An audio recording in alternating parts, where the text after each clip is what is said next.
ఈరోజు సమోత్పత్తి రేఖలు equal product curve iso product curves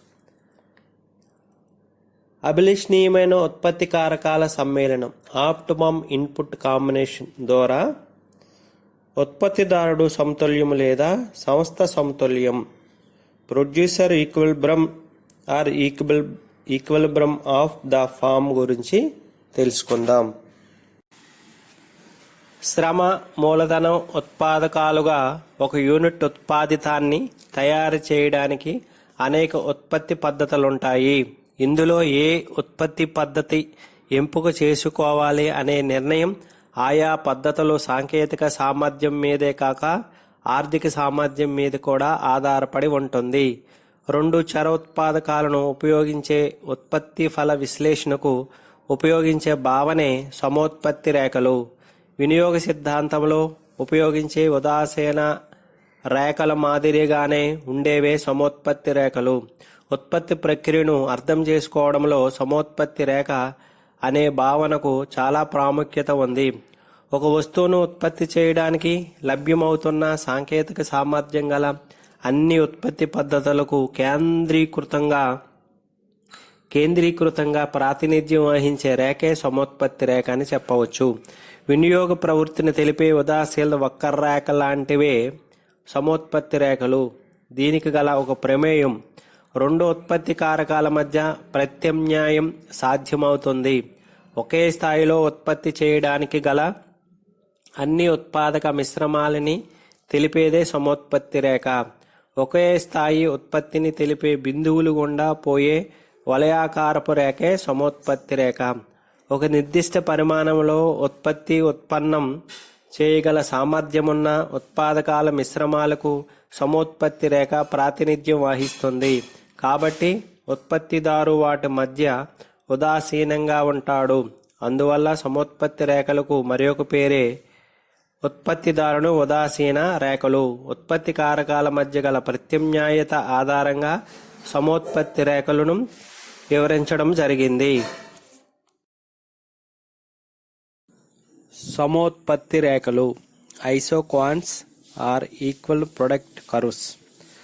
వస్తుత్పత్తిని చేయుటకు అనేక రకాలైన ఉత్పత్తి కారకాల సమ్మేళనాలు అందుబాటులో ఉంటే ఉత్పత్తి గరిష్టకు ఏ ఉత్పత్తి కారకాల సమ్మేళనాన్ని ఎంపిక చేసుకోవాలనేది ఒక ప్రధాన సమస్య. అభిలషణీయమైన ఉత్పత్తి కారకం మిశ్రమం దీర్ఘకాలంలో ఉత్పత్తిలో స్థిరత్వానికి తోడ్పడును. అభిలషణీయ ఉత్పత్తి కారకం మిశ్రమం వల్ల వ్యయాలు కనిష్టమై లాభాల గరిష్టీకరణకు కూడా తోడ్పడుతుంది. వివిధ ఉత్పత్తి పద్ధతులు అందుబాటులో ఉన్నప్పుడు తక్కువ వ్యయంతో వస్తుత్పత్తి చేయడం ప్రతి సంస్థ యాజమాన్యానికి ఎదురయ్యే ప్రధాన సమస్య. వినియోగంలో వస్తువులు వివిధ సమ్మేళనాలలో ఏ సమ్మేళనం వల్ల సమాన సంతృప్తి లభిస్తుందని వినియోగదారుడు భావిస్తాడో అదేవిధంగా వివిధ ఉత్పాదకాల విభిన్న సమ్మేళనాల ద్వారా సమోత్పత్తి సాధించవచ్చునో నిర్ణయించుకోవడం ఉత్పత్తిదారు ఎదుర్కొనే సమస్య. ఇలా సాధించేటప్పుడు ఉత్పత్తిదారు సమతుల్యం సాధించగలుగుతాడు. ఈ పరిస్థితిని సూచించడానికి ఉపయోగించే పద్ధతిని సమోత్పత్తి రేఖ ఐసో ప్రొడక్ట్ కర్వ్ లేదా ఈక్వల్ ప్రొడక్ట్ కర్వ్ పద్ధతి అంటారు. వినియోగ విశ్లేషణలో ప్రస్తావించిన ఉదాసీన వక్రరేఖల లాంటిదే ఉత్పత్తి ప్రక్రియ విశ్లేషణలో సమోత్పత్తి రేఖల విశ్లేషణను ప్రస్తావించడం జరుగుతుంది.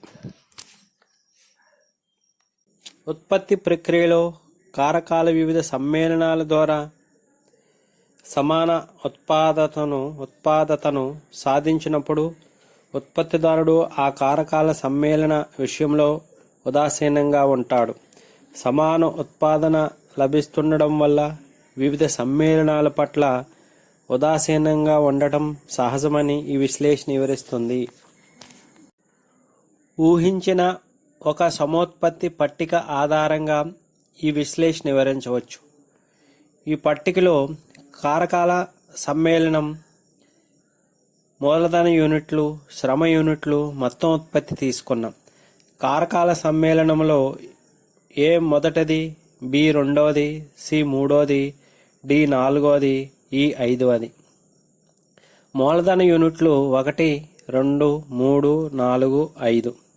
శ్రమ యూనిట్లు 12, 8, 5, 3, 2.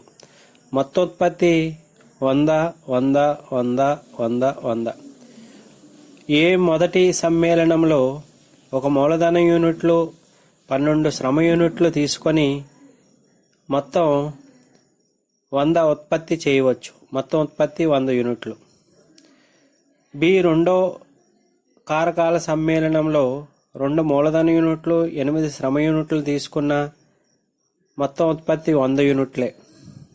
కారకాల సమ్మేళనం సి మూడోది తీసుకున్నప్పుడు మూలధన యూనిట్లు 3 తీసుకొని శ్రమ యూనిట్లు 5 తీసుకుంటే మొత్తం ఉత్పత్తి కూడా 100 యూనిట్లే. డి నాలుగవది సమ్మేళనం కారకాల సమ్మేళనం తీసుకుంటే మూలధన యూనిట్లు 4, శ్రమ యూనిట్లు 3, మొత్తం ఉత్పత్తి 100 యూనిట్లే.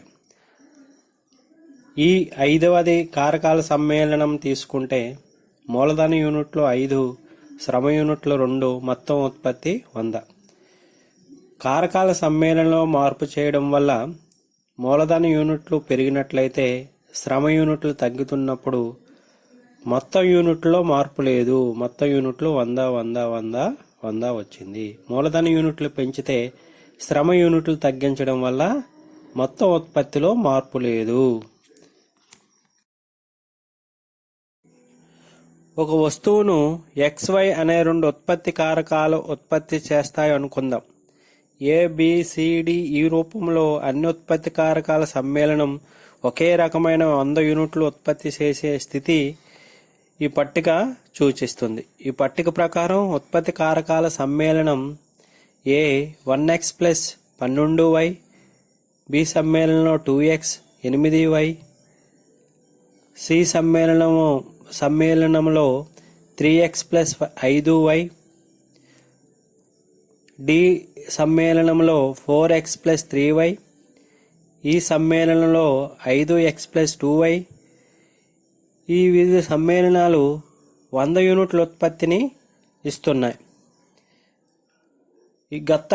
ఈ దత్తాంశాన్ని ఆధారంగా రేఖాచిత్రం రూపంలో మనం వివరించవచ్చు. x అక్షం పైన ఉత్పత్తి కారకాన్ని, y అక్షం పైన ఉత్పత్తి కారకాన్ని చూపడమైంది. ఈ ABCDలు ఒకే స్థాయి ఉత్పత్తిని తెలియజేస్తాయి. ఈ బిందువులన్నిటినీ కలపడం వల్ల ఏర్పడేదే సమోత్పత్తి రేఖ. ఈ రేఖ XY ఉత్పత్తి కారకాల సమ్మేళనం ద్వారా పొందగలిగే 100 యూనిట్ల ఉత్పత్తిని తెలుపుతుంది. సమోత్పత్తి రేఖలు మూలానికి కుంభాకారంగా ఉండి ఎడమ నుంచి కుడికి కిందకి వాలుతాయి. సమోత్పత్తి రేఖ రుణాత్మక వాలు వస్తుత్పత్తి కోసం ఒక ఉత్పత్తి కారకాన్ని పెంచితే మరొక ఉత్పత్తి కారకాన్ని తగ్గించవలసి ఉంటుంది. X కారకం 1, Y కారకం 12 అయినప్పుడు ఏ బిందువ, X కారకం 2, Y కారకం 8 అయినప్పుడు బి బిందువ, X కారకం 3,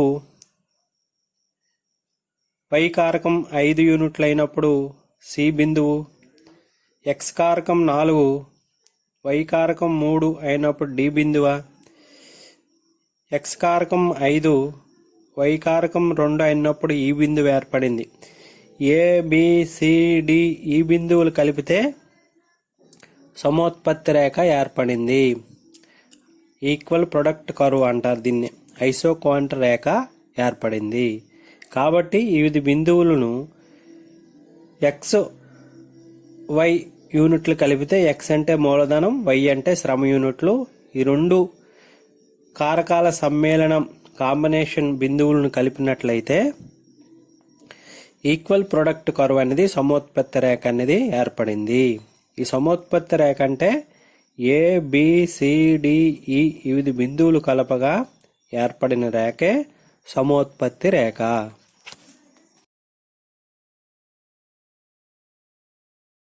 సమోత్పత్తి రేఖల మ్యాప్, ఐసోకాంట్ మ్యాప్. సమోత్పత్తి రేఖల మ్యాప్ను ఈ క్రింద రేఖా చిత్రం ద్వారా తెలుసుకోవచ్చు. XY అనే 2 ఉత్పత్తి కారకాలను ఉపయోగించడం ద్వారా వివిధ రకాలైన ఉత్పత్తి పరిమాణాల ఉత్పత్తికి ఉపకరించే సమోత్పత్తి రేఖల సమూహాన్ని మనం ఈ రేఖాచిత్రంలో గల ఉత్పత్తి రేఖల మ్యాప్ను సూచిస్తుంది. 4 రకాల సమోత్పత్తి రేఖలు వరుసగా 100 యూనిట్లు, 200 యూనిట్లు, 300 యూనిట్లు, 400 యూనిట్ల ఉత్పత్తిని తెలుపుతాయి. ఒక సమోత్పత్తి రేఖకు కుడివైపున ఉన్న సమోత్పత్తి రేఖ అధిక మొత్తంలో ఉత్పత్తి కారకాల సమ్మేళనం ద్వారా పొందగలిగే అధికోత్పత్తిని తెలియజేస్తుంది. ఐక్యూ 100 యూనిట్లు కంటే IQ1 రేఖ 200 యూనిట్లు ఐక్యూ కంటే పైన ఉంటుంది. IQ1 కంటే IQ2 పైన ఉంటుంది. IQ2 కంటే IQ3 రేఖ పైన ఉంటుంది. ఒక్కొక్క రేఖ 100 యూనిట్లు, 200 యూనిట్లు, 300 యూనిట్లు, 400 యూనిట్లు ఉత్పత్తిని చేస్తాయి. ఉత్పత్తి కారకాలైన XYల మధ్య ప్రతిస్థాపన కారణంగా సమోత్పత్తి రేఖ ఎడమ నుండి కుడికి కిందకి వాలుతుంది. వినియోగానికి సంబంధించిన ప్రతిస్థాపన ఉపాంత రేటు ఎలా ఉండునో ఉత్పత్తికి సంబంధించిన సాంకేతిక ప్రతిస్థాపన ఉపాంత రేటు కూడా అలాగే ఉంటుంది. వస్తుత్పత్తి కోసం ఉపయోగించే ఉత్పత్తి కారకాలలో ఒక ఉత్పత్తి కారకాన్ని అదనంగా వాడుటకు ఎన్ని యూనిట్లు ఇంకొక ఉత్పత్తి కారకాన్ని వదులుకోవాల్సి ఉంటుందనేది విషయాన్ని సాంకేతిక ప్రతిస్థాపన ఉపాంత రేటు తెలుపుతుంది. సమోత్పత్తి రేఖ ద్వారా ఒక బిందువు వద్ద ఉన్న 2 బిందువుల మధ్య వివిధ వాలును కొలవడం. సమోత్పత్తి రేఖ వాలు కొలవడం. సమోత్పత్తి రేఖ ఐక్యూ పైన వివిధ బిందువుల వద్ద వాలును కనుక్కోవచ్చు. ఐక్యూ రేఖకు స్పర్శ రేఖలు గీయడం ద్వారా సమోత్పత్తి రేఖ పైన ఉన్న వివిధ బిందువుల వద్ద వాలును లెక్కించవచ్చు. ఈ పటంలో బి బిందువు వద్ద ఐక్యూ వాలు OT/O2 OT equal to ΔY/ΔX equal to MRTS XY.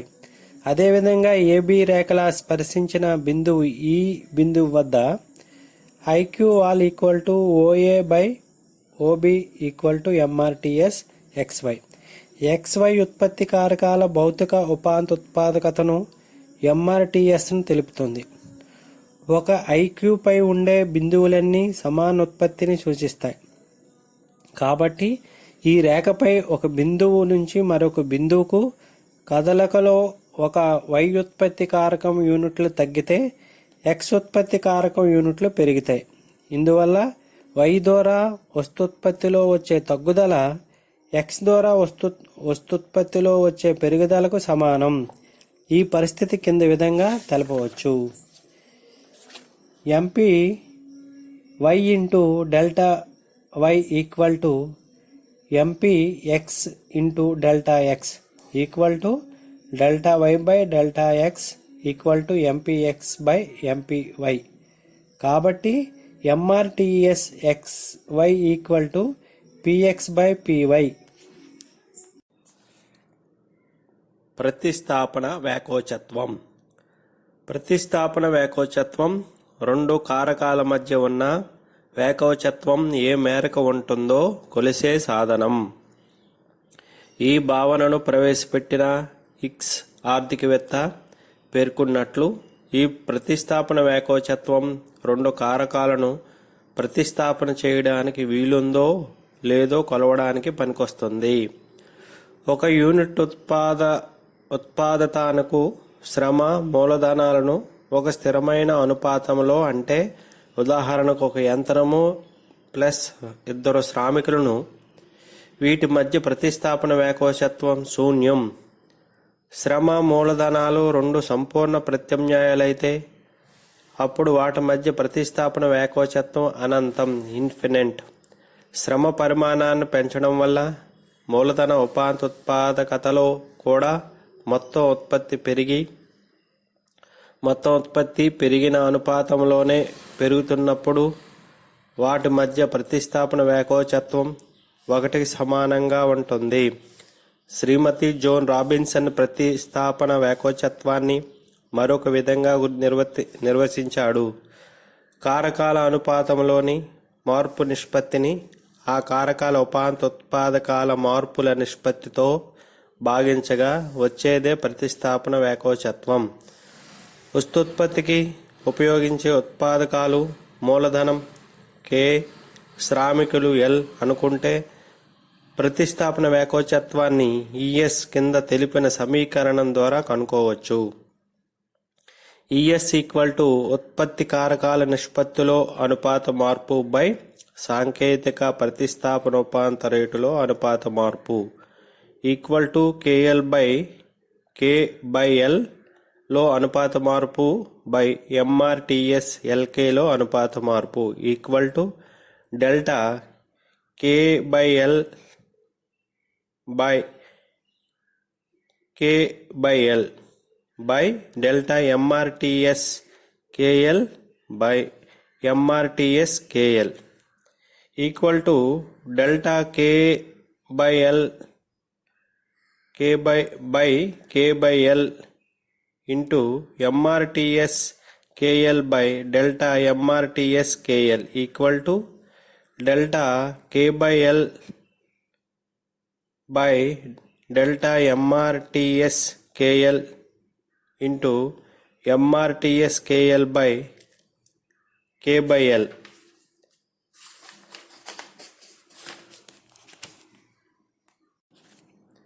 నవ్య సాంప్రదాయవాదులు ప్రతిపాదించిన పంపిణీ సిద్ధాంతంలో ఉత్పత్తి కారకాలైన శ్రామికులు మూలధనాలకు సంబంధించిన జాతీయ ఆదాయంలో వీటి వాటా వివరణను ప్రతిస్థాపన వేకోచత్వం తెలుపుతుంది.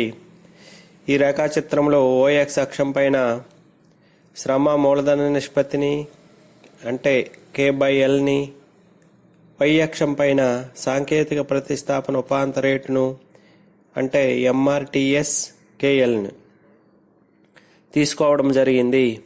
ఈ ప్రతిస్థాపన వేకోచత్వ రేఖ ఒక అదనపు X ఉత్పత్తి కారకానికి బదులు Y ఉత్పత్తి కారకం ప్రతిస్థాపన క్రమంగా క్షీణించుట తెలుపుతుంది.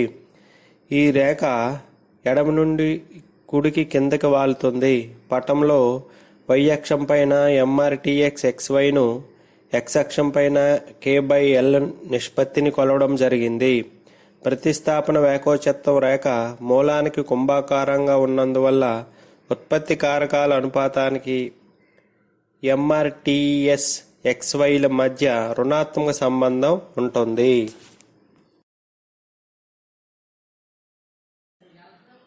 ఉత్పత్తి కారకాల మధ్య ప్రతిస్థాపన వేకోచత్వాన్నే సాంకేతిక ప్రతిస్థాపన వేకోచత్వం అని కూడా అంటారు. ఉత్పత్తి ప్రక్రియలో ఉత్పత్తి కారకాల మధ్య అవసరమైనప్పుడు ప్రతిస్థాపన జరుగుతూ ఉంటుంది. ఉదాహరణకు శ్రమ స్థానంలో శ్రమ స్థానే మూలధనాన్ని ఉపయోగించడం, సాంకేతిక ప్రతిస్థాపన ఉపాంత రేటు, ఉత్పత్తి కారకాలు ఒకదానికి బదులు ఇంకోటి ఎంతవరకు ప్రతిస్థాపన చేయవచ్చో తెలపడంలో ఒక తీవ్రమైన లోపం ఉంది. అది ఉత్పత్తి కారకాల యూనిట్ల కొలతలపైన ఆధారపడి ఉంటుంది. అందువల్ల ఉత్పత్తి కారకాల మధ్య ప్రతిస్థాపన వేకోచత్వం దీనికి ఒక మెరుగైన కొలమానాన్ని అందిస్తుంది. మొదటిది ఉపాంత కొలత అయితే తరువాతిది సాపేక్ష కొలత. ఈ విధంగా ప్రతిస్థాపన వేకోచత్వం అనేది ఒక శుద్ధమైన సంఖ్య అని గుర్తుంచుకోవాలి. శ్రమ ద్వారా కానీ మూలధనం ద్వారా కానీ ఎన్నో పనులు చేపట్టవచ్చు. ఉదాహరణకు వార్తాపత్రికలను మలచడం శ్రామికులు చేయవచ్చు, లేదా యంత్రమైన ఉపయోగించి చేయవచ్చు. ఇటువంటి సందర్భాలలో శ్రమ మూలధనం రెండు ఒకదానికొకటి ప్రత్యామ్నాయాలే. ఒక వ్యవసాయదారుడు తన ఉత్పత్తిని విస్తృతమైన సేద్యం ద్వారా పెంచుకోదలుచుకున్నట్లయితే అతడు ఎక్కువ భూమిని ఉపయోగిస్తాడు. సాంద్రమైన సేద్యం ద్వారా ఉత్పత్తిని పెంచుకోదలుచుకున్నట్లయితే ఎక్కువ మూలధనాన్ని లేదా శ్రమను లేదా రెండింటిని ఉపయోగిస్తాడు. ఇక్కడ భూమి, శ్రమ, మూలధనం అన్నీ ఒకదానికొకటి ప్రత్యామ్నాయాలని చెప్పవచ్చు.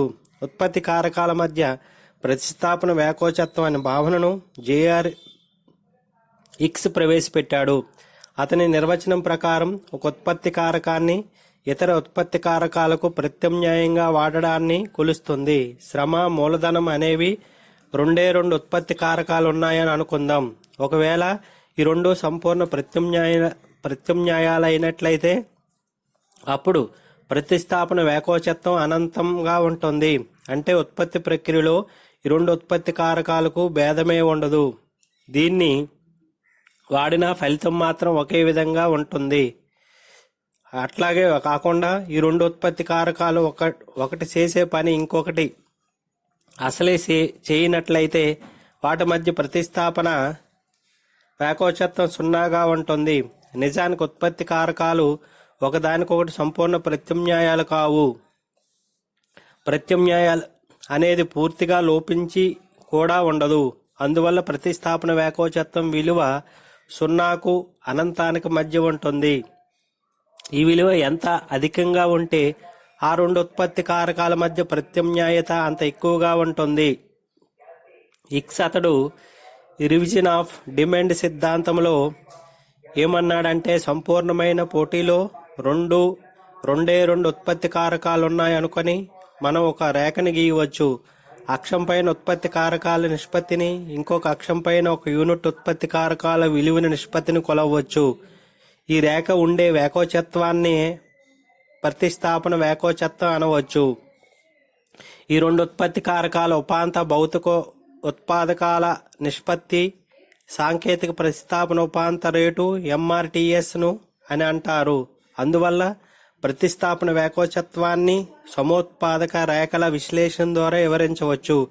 ఎట్లా అంటే, ఉత్పత్తి కారకాల నిష్పత్తిలో అనుపాతమైన మార్పును సాంకేతిక ప్రతిస్థాపన రేటులో అనుపాతమైన మార్పుతో భాగించాలి. అందువల్ల మూలధనం K, శ్రమను Lల మధ్య ప్రతిస్థాపన వ్యాకోచత్వాన్ని ESను కింద విధంగా గుర్తించవచ్చు. ES K to L నిష్పత్తిలో అనుపాతమైన మార్పు బై MRTS KLలో అనుపాతమైన మార్పు equal to delta K by L into delta K by L divided by K by L by delta MRTS KL by MRTS KL.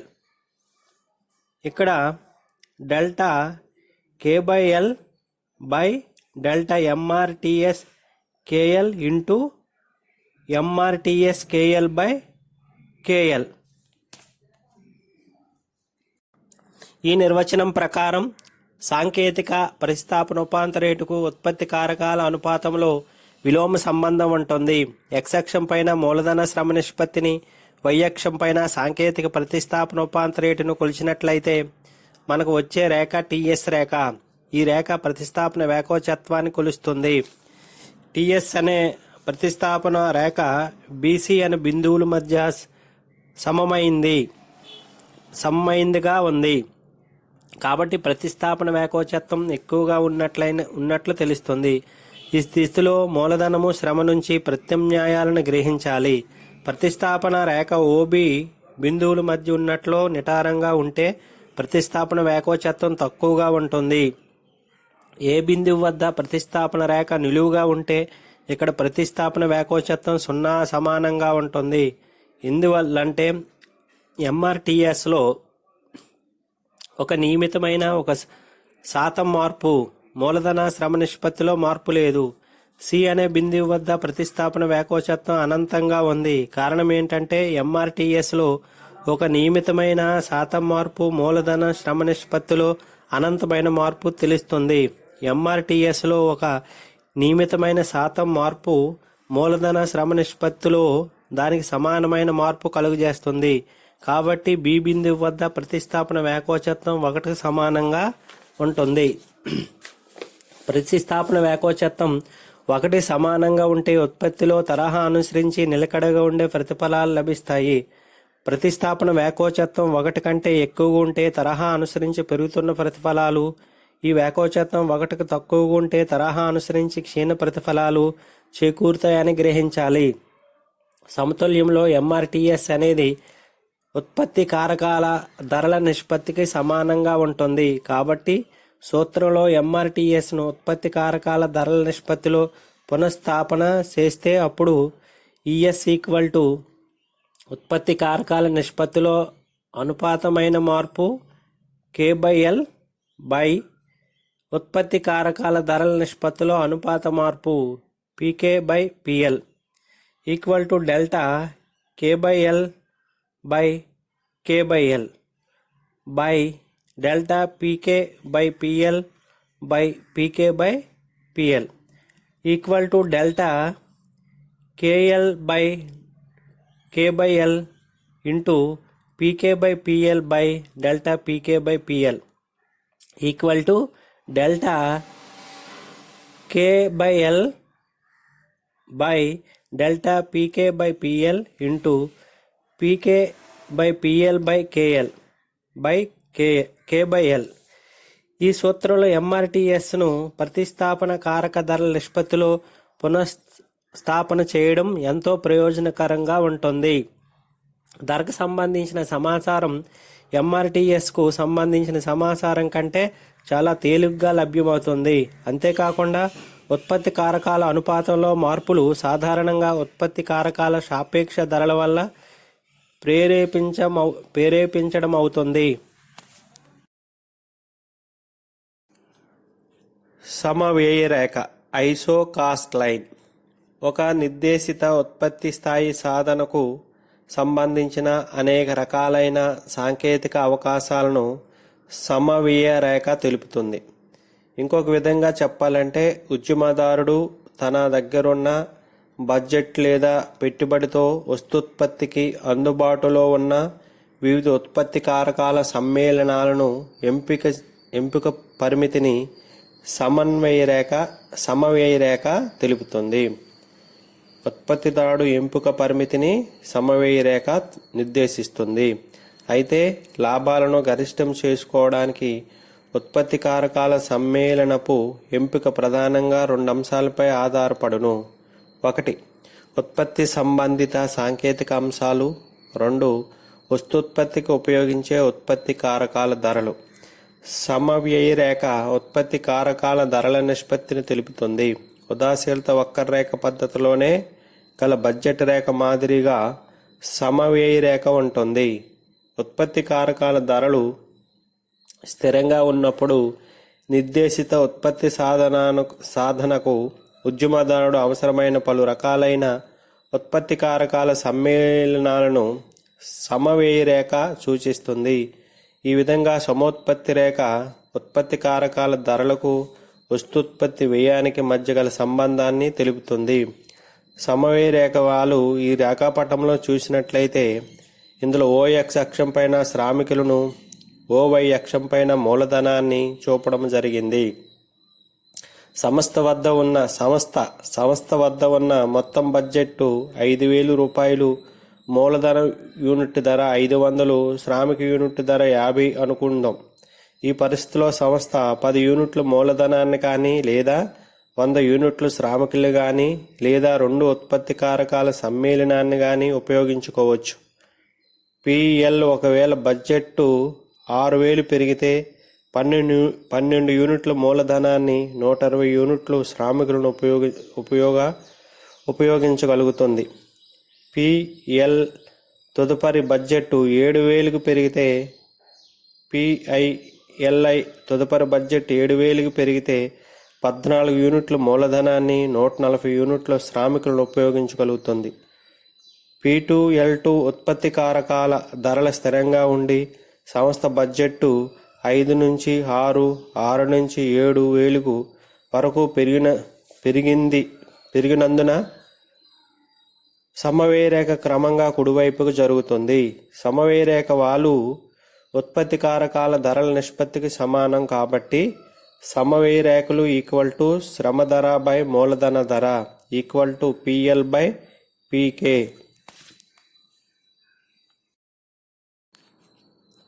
అభిలషణీయమైన ఉత్పత్తి కారకాల సమ్మేళనం ఆప్టిమమ్ ఫ్యాక్టర్స్ కాంబినేషన్. ఏ ఉత్పత్తి సంస్థ అయినా తక్కువ ఉత్పత్తి వ్యయంతో ఎంత ఉత్పత్తి చేయగలుగుతుంది? ఈ ప్రశ్నకు సమాధానంగా కింది విధంగా పేర్కొనవచ్చు. సమోత్పత్తి రేఖల ద్వారా తెలుసుకున్న ఉత్పత్తి సామర్థ్యం పెట్టుబడి మొత్తం దృష్ట్యా సాధ్యమయ్యే ఉత్పాదకాల సమ్మేళనానికి సంబంధించిన పరిజ్ఞానంతో తక్కువ వ్యయంతో సాధించగల ఉత్పత్తి స్థాయిని తెలుసుకోవడానికి వీలవుతుంది. ఈ విషయాన్ని పటం ద్వారా తెలుసుకోవచ్చు. అందుబాటులో ఉన్న మొత్తం అత్యధిక స్థాయి ఉత్పత్తి సాధించడానికి ప్రతి సంస్థ ప్రయత్నిస్తూ ఉంటుంది. Q1 ఉత్పత్తి స్థాయిని సాధించడానికి అయ్యే వ్యయంతో Q2 స్థాయి ఉత్పత్తిని కూడా సాధించడానికి వీలవుతుంది. కాబట్టి సంస్థ Q1కు బదులు Q2ను ఎన్నుకుంటుంది. పటంలో చూపినట్లు Q3 స్థాయి సాధించడానికి ఉత్పాదకాల పరిమాణాన్ని పెంచవలసి ఉంటుంది. దీనికి అదనపు ద్రవ్యం అవసరమవుతుంది. అందువల్ల సంస్థకు అందుబాటులో ఉన్న మొత్తంతో XY కారకాలను పైన తెలిపిన నిష్పత్తిలోనే వాడగలదు. ఆ సంస్థ సాధించగల అత్యధిక ఉత్పత్తి స్థాయి Q2 స్థాయి అని స్పష్టమవుతుంది. అందువల్ల Q2 సూచించే కారక సమ్మేళనం అభిలషణీయమైన సమ్మేళనంగా గుర్తించవచ్చు. ఈ సమ్మేళనంతో 3 యూనిట్లు Y, 2 యూనిట్లు X ఉంటాయి. Z ఈ సమ్మేళనం అయితే అందుబాటులో ఉన్న బడ్జెట్తో సాధ్యమవుతుంది. చూపిన Z బిందువు వద్ద సమవ్యయ రేఖ, సమోత్పత్తి రేఖ స్పర్శ రేఖగా ఉంది. ఈ కారణంగానే 2 రేఖల వాలు సమానంగా ఉంటుంది. అంటే సమోత్పత్తి రేఖ వాలు ఈక్వల్ టు సమవ్యయ రేఖ వాలుగా ఉంటుంది. ఈ పరిస్థితిలో సమోత్పత్తి రేఖ వాలు అంటే MRTX XY equal to X ఉపాంతోత్పాదకత బై Y ఉపాంతోత్పాదకత లేదా MPX బై MPY. అలాగే సమవ్యయ రేఖ వాలు slope of the isocost line X ధర బై Y ధర లేదా PX బై PYకు సమానం.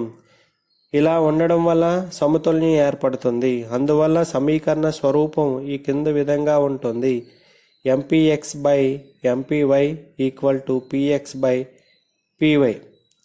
That is equal to MPX by PX equal to PX by PY. ఉత్పత్తి కారకాల ఉపాంత ఉత్పాదనలు నిష్పత్తి వాటి ధరల నిష్పత్తికి సమానమై వరకు ఉత్పాదకాల యూనిట్లు పెంచుతూ పోతుంది ఉత్పత్తి సంస్థ. దీన్నే మరొక విధంగా చెప్పాలంటే ఒక ఉత్పత్తి కారకం ఉపాంత రాబడి దాని ఉపాంత ధర కంటే ఎక్కువగా ఉన్నంత కాలం ఆ ఉత్పత్తి కారకం యూనిట్లు పెంచుతూ పోవడం జరుగుతుంది.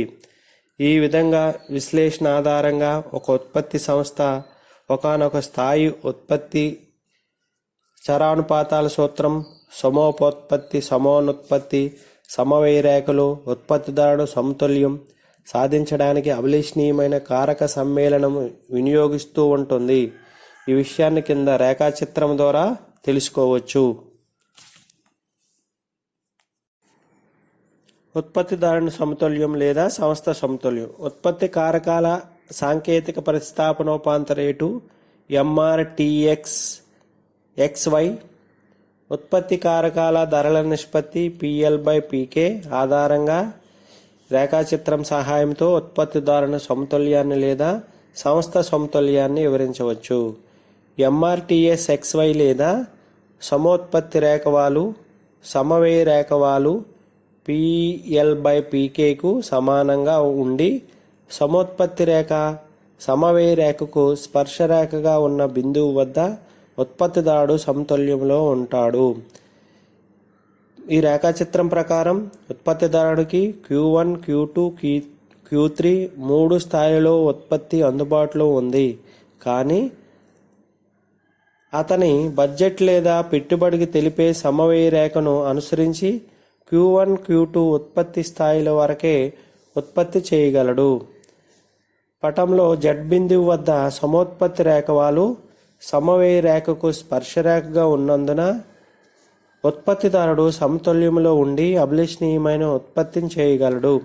ఉత్పత్తిదారుడు లేదా సంస్థ సమతుల్యంలో ఉన్న స్థితిలో MRTS XY equal to MPX by MPY equal to PX by PY or MPX by PX equal to MPY by PY.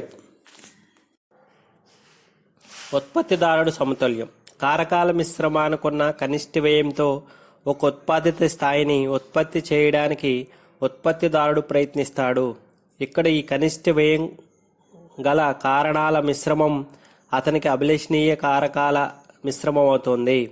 నిర్దిష్ట వనరుల దృష్ట్యా ఉత్పత్తి గరిష్టీకరించినప్పుడే ఉత్పత్తిదారుడు సమతుల్యంలో ఉంటాడు.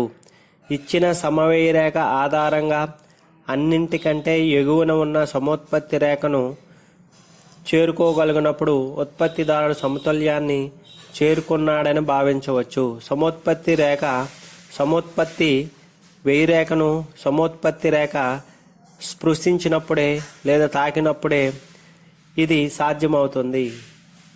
ఈ రేఖాచిత్రం పరిశీలించినట్లయితే మనం MRTX X LK equal to MPL by MPK PL by PK. సమోత్పత్తి రేఖలో ఏ బిందువు ఆ బిందువు దగ్గర సమోత్పత్తి రేటుని తెలియజేస్తుంది. అంటే ప్రత్యామ్నాయ ఉపాంత రేటు ఈక్వల్ టు శ్రమ ఉపాంతోత్పత్తి బై మూలధన ఉపాంతోత్పత్తి equal to MPL by MPK.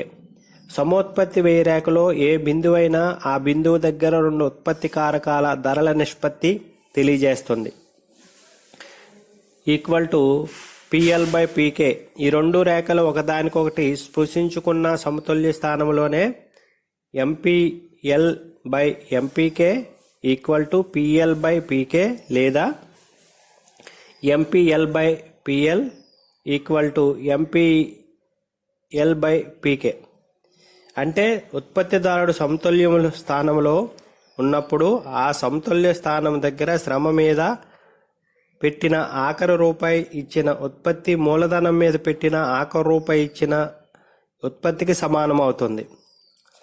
అంటే సమోత్పత్తి వ్యయ రేఖలు రెండూ కూడా ఒకే అక్షం మీద చూపగలిగితే మనం సమతుల్య స్థానాన్ని గుర్తించవచ్చు. ఈ రేఖాచిత్రంలో ఇది N అనే బిందువు వద్ద చూడవచ్చు. ఆ ఉత్పత్తి సంస్థ సమవ్యయ రేఖ మీద సంస్థ మూడవ ఉత్పత్తి రేఖను చేరుకోలేదు. ఒకటవ సమోత్పత్తి రేఖ మీద ఉత్పత్తి చేసే ఆ సంస్థ తన ఉత్పత్తిని అధికం చేసుకోగల అవకాశము ఉండి చేసుకున్నట్టే లెక్క. అందుకే సమవ్యయ రేఖ ఇచ్చినప్పుడు అది రెండో సమోత్పత్తి రేఖ మీద ఉత్పత్తి చేస్తుంది. ఈ రేఖాచిత్రాన్ని పరిశీలించినట్లయితే ఓఎక్స్ అక్షం పైన ఉత్పాదకం ఎక్స్ను, ఓవై అక్షం పైన ఉత్పాదకం వైని తీసుకోవడం జరిగింది. Q1, Q2, Q3 ఉత్పత్తి రేఖలను తీసుకోవడం జరిగింది. అలాగే బడ్జెట్ రేఖ కూడా తీసుకోవడం జరిగింది. Q2 ఉత్పత్తి రేఖకు బడ్జెట్ రేఖ జెడ్ బిందువు దగ్గర తాకింది కాబట్టి అక్కడ సంస్థ సమతుల్యంలో ఉంటుంది. Q1 ఉత్పత్తి స్థాయి సాధించడానికి అయ్యే వ్యయంతో Q2 స్థాయి ఉత్పత్తిని కూడా సాధించడానికి వీలవుతుంది. కాబట్టి సంస్థ Q1కు బదులు Q2ని ఎన్నుకుంటుంది. కాబట్టి ఉత్పత్తిదారుడు అక్కడ సమతుల్యంలో ఉంటాడు.